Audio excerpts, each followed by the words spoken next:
ዛሬ ገበያ ላይ ሄደው ዋጋ ተመልከቱ። ከትናንት ጋር ሲነጻጸር ልዩነቱን አስተዋሉ። እንጀራ፣ ዘይት፣ ስኳር፣ ሁሉም ዋጋ ከፍ እያለ ነው። ግን ምክንያቱ ምንድን ነው? መፍትሄ አለ? ዛሬ ይህን ጉዳይ በጥልቅ እንመለከታለን። ዋና ዜናዎች። የቅርብ ጊዜ መረጃዎች መሠረት በኢትዮጵያ ውስጥ የምግብ ዋጋ እየጨመረ ነው።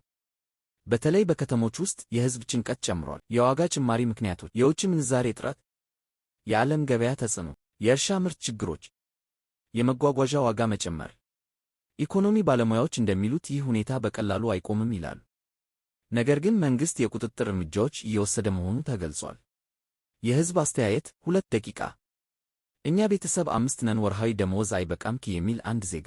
በቀድሞ 1000 ብር የምንገዛው አሁን 2000 ብር ሆኗል የሚል ሌላ ነጋዴ። ይህ ጉዳይ በሕዝብ ላይ ትልቅ ተጽዕኖ እያሳደረ ነው። ትንተና: ኢኮኖሚው ለመሻሻል የአገር ውስጥ ምርት መጨመር፣ የውጭ ምንዛሬ መጠን መጠናከር፣ የዋጋ ቁጥጥርና ክትትል። በተለይ ወጣቶች ወደ ምርት መግባት አስፈላጊ ነው።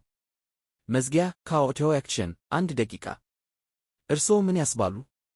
የዋጋ ጭማሪ መፍትሄ ምን ይመስላል? አስተያየትዎን ከታች ይጻፉ። ይህን ቪዲዮ ይውደዱ፣ ሰብስክራይብ ያድርጉ እና ወዳጆቻችሁ አጋሩ። እኔ ዳግም ነኝ። እስከ ቀጣይ ዜና ሰላም።